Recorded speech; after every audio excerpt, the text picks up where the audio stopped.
All right. Hello, everyone. And we were not expecting to be doing this today, but of course, we are far from the only ones who had something unexpected happen today. Unfortunately, earlier today, the news came out and it was tweeted by Triple H and then corroborated by other people that Windham Rotunda, also known as Bray Wyatt, has passed.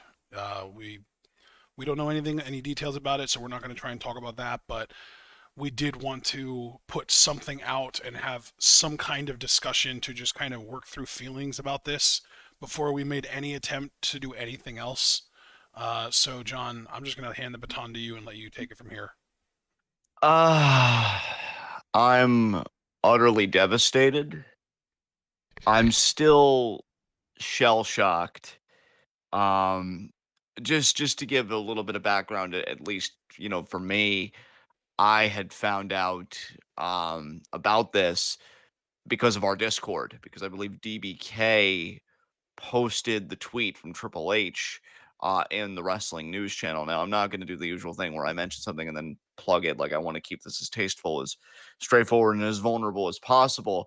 But needless to say, when I saw that, I was utterly fucking floored, and I don't really process this kind of stuff very well. I know when Hana Kimura passed, may she rest in peace. I just kind of blurted it out, and I know Ashton was shocked and everything, and I kind of did the same thing with my friends Angel and James, and both of them just had the same reaction, which was just what the fuck. Um, I'm slowly coming to grips with it, but I keep thinking about his children, about JoJo Offerman, hell, even about Brody's wife Amanda, because I know it can't be easy for her right now, because we know Brody passed a short time before, like what, a year or two before, maybe longer at this point. I don't know, but it hasn't been easy. We know Terry Funk passed away yesterday, but that was more sad in the sense of, it sucks to see any legend go, and he was 79. With Bray being only 36, it's a very special kind of hurt. And Ashton and I deliberated what to do. I honestly wanted to, at first I wanted to kind of push it down and bear it, just be like, acknowledge it, but then go ahead and do business. And then I thought, in review, we could do something like this. My mind had crossed for a separate commentary, his did as well, and we decided this was the way to go. I feel like I'm just rambling now because I really don't know what the fuck to say. It's just really a devastating day in our business. And I guess the one thing I will say, just to really get the ball rolling, and I had tweeted this. Bray, I think, understood more than anybody else in his generation, because we've been kind of making a joke of it lately. Ash and I even told him, we were gaming a few nights ago, and I told him, you and I, we've been watching wrestling collectively over 30, 40 years when you combine our fandom experience. And I said, this is our grizzled era, because there's just so much we're disillusioned with and we're disenfranchised with. But I feel like Bray was one of those guys, whether you loved what he did or whether you hated it. And there are people, and I do credit the people that are respectful in this time, but still acknowledge, like, he just wasn't for me. I think it can't be denied that he understood more than anybody in his generation that wrestling is first and foremost an art form. And to me, he fucking excelled at it. I mean, every character, every promo, the booking may not have always been there. We're not going to do revisionist history just because he's gone. But I think when it comes to Bray, the person, he always gave 150% in every character he had. Undoubtedly. Undoubtedly. The creativity of this man, the imagination of this man, the worlds he built. I mean, the Firefly Funhouse and how that became a WrestleMania match against John Cena, which is one of the just really most memorable WrestleMania matches in recent memory. It was just so different. Even at a time when guys like Ash and I had known of things like Lucha Underground, and then Impact had piggybacked off of that, with their own cinematic stuff. Bray, to me, kind of pushed the envelope a bit further with a whole match concept that was so narratively intricate and just everything. Like he had an incredible mind for this. I would have loved a future where he stepped away from the ring and he was a booker or an agent, producing matches. Um, he was a credit to the business. I know he was what, second generation or third gen? Because I know Bo, obviously his Third brother, was he third generation, generation? because yeah, because I want to say his father. Actually, you know what? I don't want to get any of these facts wrong, so I'm just going to pull up his wiki. I'm very confident he was third generation, though. Yeah, Um, his father was Mike Rotunda, and his grandfather was Blackjack Mulligan. yeah, yeah. And you figure, the business was in his blood. And there are some cases of nepotism in this business. We've talked about them extensively. I do not want to go there again. This is a very different kind of commentary, but that we have said, like, the business just isn't for them. It may be their lineage, but that doesn't mean it's for them. With Bray, it's the exact opposite. The business was in his blood, and he exuded it so brilliantly and so beautifully. Um, I mean, God, to get into specifics now, again, just to try and get this into some gear, and then I'll pass it back to Ashton to kind of share some memories of his own or any further thoughts that he has before he shares memories. I want us both to be able to just get everything we have off our chest. Um, I fucking love The Fiend. It was a funny thing about The Fiend because I know there came a point later in its run where, people were starting to turn on it. I never got frustrated with the character. I just always got more frustrated with the booking of the character. But I mean, the very first vignette of the Firefly Funhouse where he's got the chainsaw and he's cutting things in half. And I remember in our Discord just saying, like, this is one of the craziest things I've seen. Like this had such Adult Swim infomercial vibes to me, and in the best way. Because if you guys have ever seen Adult Swim commercials, especially unedited footage of a bear, I think is like one of the bleakest ones. It's just so surrealist and offbeat and absurd. And I feel like Bray's Firefly Funhouse vignettes really captured that tone. And then when he debuts and lays out Finn Balor with the mask and everything else, I fucking popped so hard. I was fascinated by the lore of the character because again, this is what I mean by the just the intricacy of Bray's thinking and his creativity because he has these gloves, one hurt, one heal, and then he would soon get the mandible claw, which he would take from Mick Foley, which I think Mick was happy to bequeath to Bray, and be like, it's yours now. And he would always do the claw with the hurt glove. And Ash and I noticed that every time somebody came out of a feud with the Fiend and lost, they would soon after have a heel turn. They were hurt, so then they go on to hurt others. And it's just that kind of complexity and rich storytelling. I always loved it. I was really, as a fan creatively, I'm frustrated that it all ends this way because I was looking forward to the story he was doing, and then it kind of lost me a bit because I think for me it got a bit convoluted. But I mean that first promo when he came back and he seemed so genuinely emotional and he said, you guys saved my life, and like he cried, like I bawled my eyes out at that promo. The way he could work a microphone, he had this natural aura that just emanated from him. He was brilliant. He was absolutely goddamn brilliant at what he did, again, as a character. I think even in the in-ring, he was solid, but he was the very best to me, of what pro wrestling is supposed to be. Larger than life personalities, surreal characters, this and that. It's not about Tope Con 1080, 1080 degrees, helos over the top rope or whatever. It's about making the moments, and it's about characters that you feel resonate with you on some level. And I think every character Bray had, especially the Fiend for me, definitely achieved that.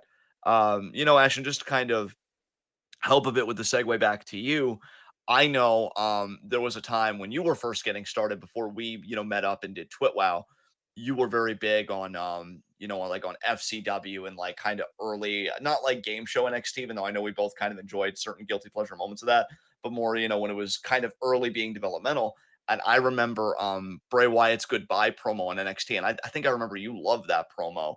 So, what are just some of your favorite moments of Bray?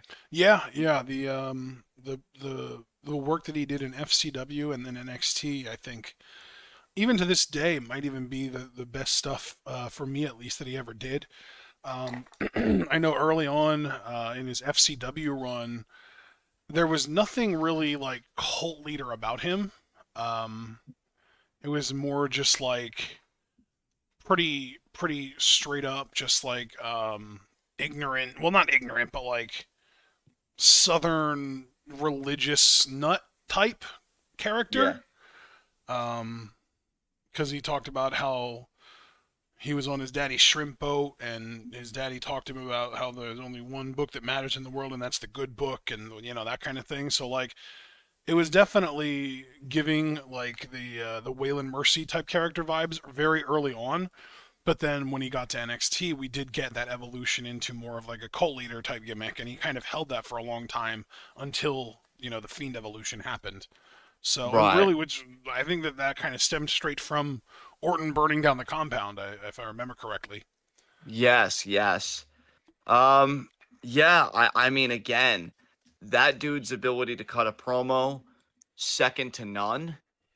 And I just, God, yeah, and that's the thing, because Bray was one of those guys. Cause I know sometimes we'd be like, what was even said in the promo? What's happened in the storyline? Again, I feel like the booking was always kind of a thing he struggled against and we struggled against throughout his career. But he was always one of those talkers to me that even if I didn't pick up everything, even if I missed some nuance, I always just loved hearing him talk.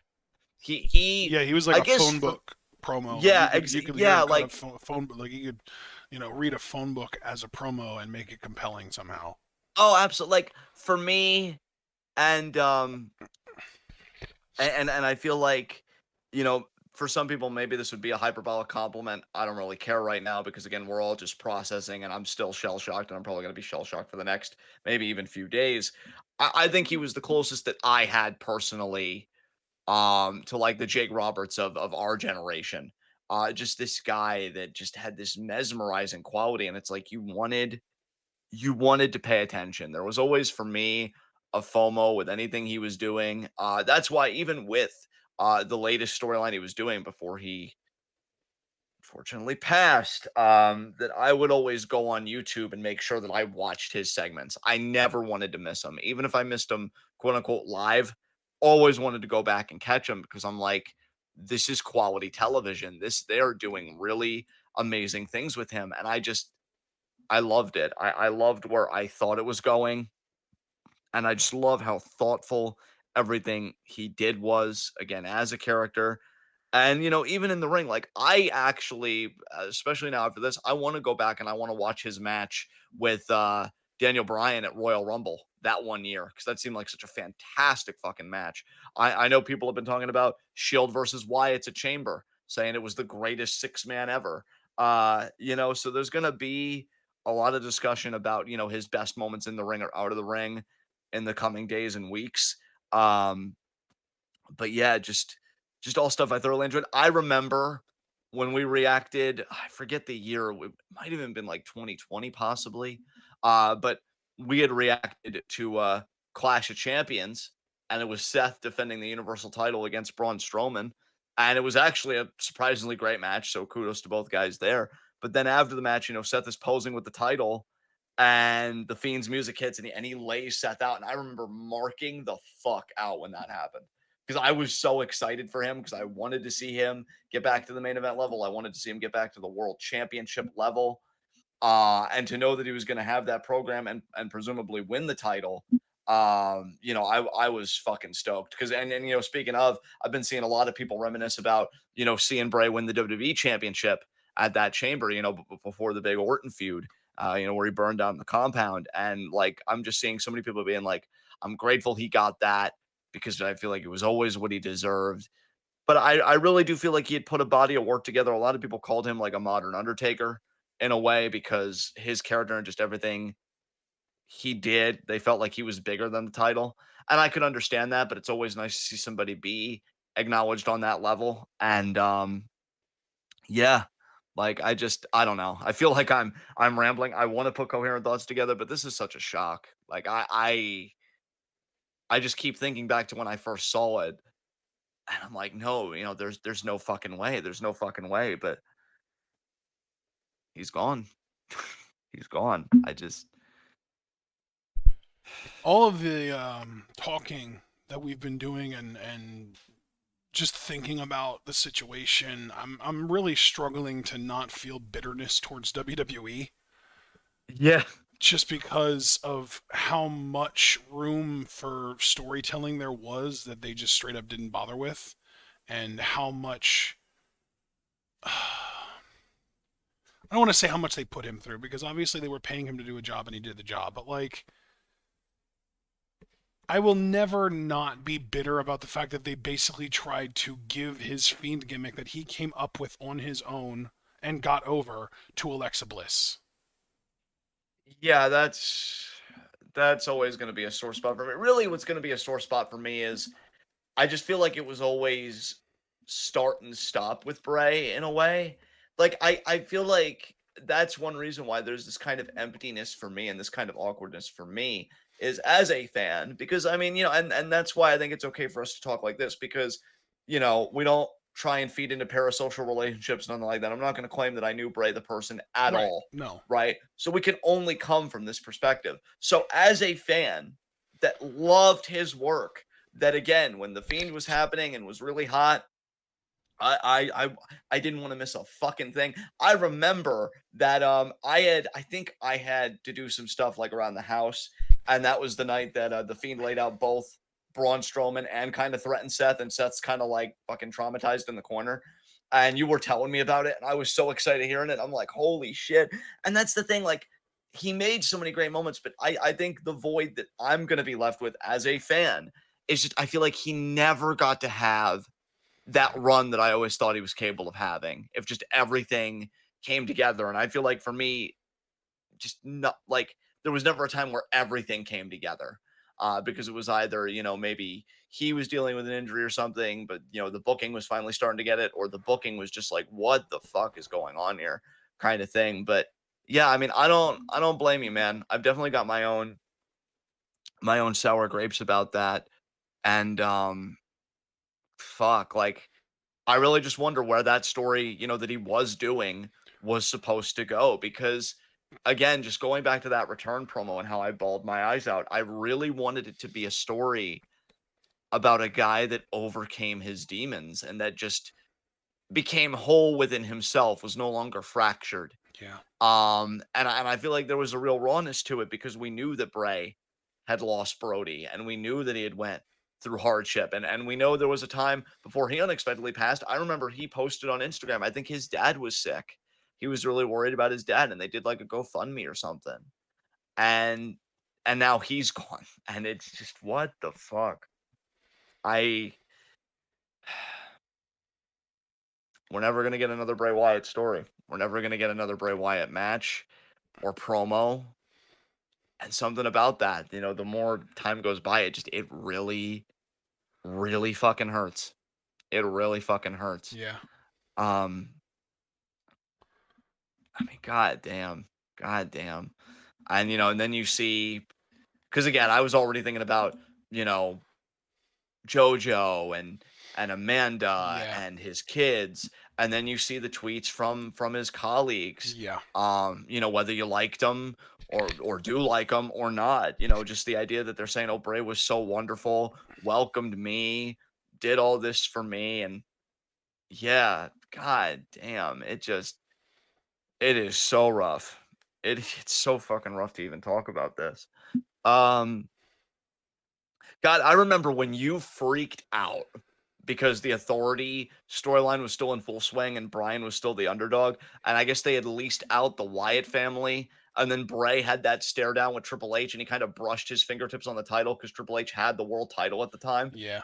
And you freaked out because we were both hoping that this was going to be a face turn for Bray. Like, oh, is he going to turn on the Authority? Is he going to go babyface? Is he going to do the damn thing? And that didn't happen. Well, plus, Which dude, is I just had my whole theory that the Wyatt family had been working for the Authority pretty much the entire time. yeah, yeah, and wow, just again, I think about the passion for possibility that we both had when it came to Bray's career and when it came to what he brought to the table, and really the Wyatt family too, because a lot of people are talking about Bray and Brody as a parent. I know again it's been a few years since Brody passed, but you're talking about two amazing guys in there. Um, and they were so great as a tandem with Rowan, I guess Redbeard now on the Indies, when he does take gigs. My thoughts go out to him too. I can't imagine what the fuck he's feeling right now. Yeah. Um it it just fucking sucks. But I don't know. I'm curious what SmackDown's gonna do, if he's just gonna get a graphic and maybe a video package, or if it's gonna Dude, be I because was wondering if maybe they were gonna do like a whole like tribute show to him. I was wondering that too, because it's been a few years. I think not since unfortunately Chris Benoit have we seen like a proper Yeah. tribute show where people come in and talk. Well, and here's the thing though, has there been any instance since then that somebody who was on the active roster that passed? I don't think so. Because I know that he hasn't been on TV in a few months, but he literally wrestled at the Royal Rumble this year. Like that wasn't Yeah. that long ago. Yeah. So like I'm wondering if because of the fact that he is like an active member of the roster, still in the payroll, everything, and there were probably plans for him to come back once he got better, if he would have gotten better. I'm wondering if it's going to be like a Benoit style tribute show. I hope, honestly, I hope it is. Um and I hope everybody just gets to talk. Um and yeah, just really fucking rough. And now I'm just reading what Gala posted, and fucking of course it was. I had a feeling. I had a feeling. Jesus fucking Christ. Oh my fuck. I'm sorry guys. That kind of stopped me in my tracks cuz yeah. So yeah, I hope they do the tribute show. I really do.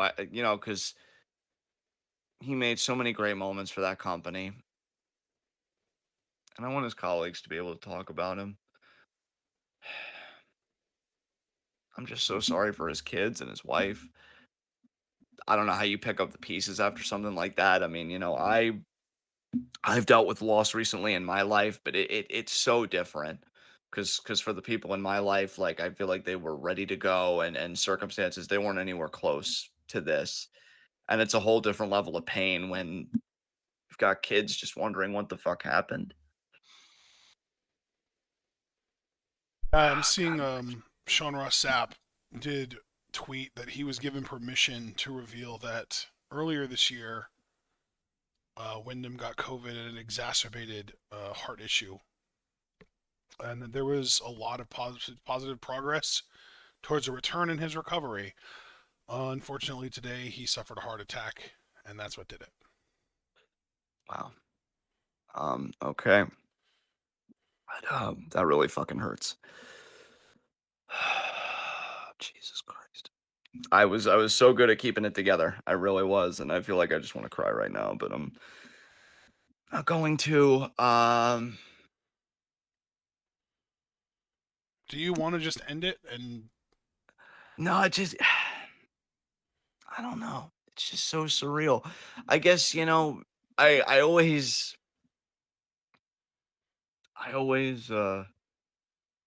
tell you guys, when we sign off, be good to yourselves and each other, because the world is just so hard today. Um and it doesn't look like it's going to let up, because you guys are all in the same world we are, and you can all see it with your own eyes, and hear it with your own ears. And we know everything that's happening, but and it's said all the time, and it's cliche, and I think about it a lot, especially in light of my recent losses. Cherish the time you have, do what makes you happy, be with who makes you happy, and do it unapologetically. I can say with Bray, and again, not veering into that parasocial territory, I'm not claiming that I knew the man, but he gave off a vibe. He was just so authentically true to himself. He didn't mind being offbeat. He didn't mind liking the things that he liked, or believing in the things that he believed in. And you could see the happiness that followed him, the brothers that he made, the family that he built with JoJo, and it was beautiful. It was beautiful. I think, I would hear about even like creative frustrations he would have with the company, um, creatively, because I think that's important to note is that he believed in his vision so much, and he believed in his creativity so much. Like he knew he was making art was I think always his idea. And he made that art beautifully. And I just encourage anybody, whether it's music, drawing, painting, even if you can't really call what you love to do artistic, just do it. Just give everything you have to it, because life is too goddamn short. Yeah, It just yeah. that's kind of my relationship with death in general. Is anytime I think about death, as it pertains to myself or anyone else, even, is just how much shit I or they still wanted to do while they were still alive. Yeah. Yeah.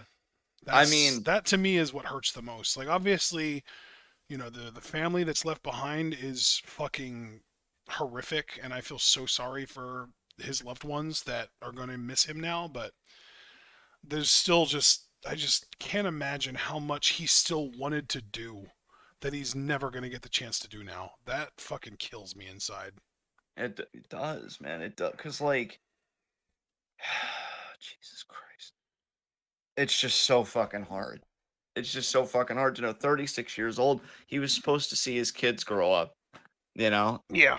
He was supposed to see them, you know, reach 16, then 18, then 21, maybe buy one of them their first drink if he fucking wanted to. He was supposed to do all of that, and he can't now. And I don't know how much longer he wanted to wrestle, particularly for WWE, because again, that did seem a bit tenuous at times. But I have to imagine he had more ideas he wanted to give us, more stories he wanted to tell. He was a storyteller. He was so fucking good as a storyteller. And he's not gonna tell any more stories. And that just him being able to live his life like you said, and so much of it goes unlived because of fucking COVID. Fucking hate this goddamn virus. It's still not over, and we're acting like it's over. And by we, I mean our government and shit. God knows normal everyday people aren't acting like it's over. At least a good chunk of us.